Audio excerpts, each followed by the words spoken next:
अस्सलाम वालेकुम व्यूवर। आज हम इस वीडियो में डिस्कस करेंगे कि आई इन्फेक्शन या आई रेडनेस क्यों और कैसे होती है और आया किसी और पेशेंट में मुंतकिल हो सकते हैं, यानी कम्युनिकेबल डिजीज़ है।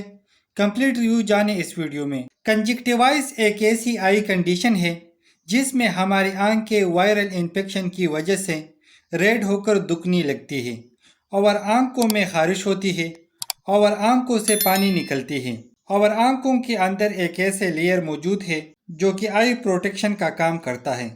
लेकिन बाज़ औक़ात ये लेयर किसी एलर्जी या बैक्टीरिया या वायरल इन्फेक्शन की वजह से डैमेज हो जाते हैं, जिसकी वजह से आंखों में इन्फेक्शन और आंखों में खारिश होती है और कुछ केस में एलर्जी या बैक्टीरिया की वजह से आई रेडनेस हो जाती है।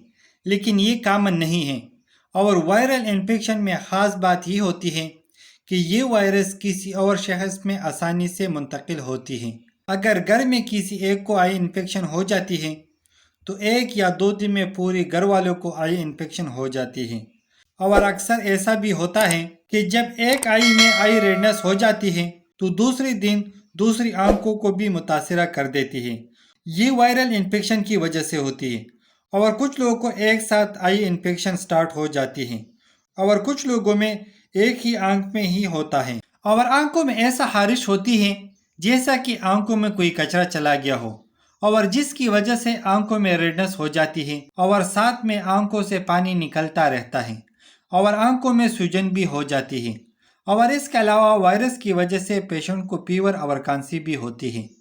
तो लिहाजा आई इन्फेक्शन हो या आई रेडनेस हो तो डॉक्टर को ज़रूर दिखाएं। अब बात करते हैं ट्रीटमेंट के बारे में। लेकिन मेथाक्लोर आई ड्रॉप्स आई रेडनेस यानी आंखों में जलन और इन्फेक्शन में बहुत ज़्यादा इस्तेमाल किया जाता है और आंखों को ठंडा पानी धोने से आंखों में बेहतरी आ जाती है। तो उम्मीद करता हूँ वीडियो अच्छी लगी होगी। लाइक कर देना, शेयर कर देना, अगर कोई सवाल हो तो कमेंट्स कर देना, अगर चैनल पे नहीं हो तो सब्सक्राइब कर देना।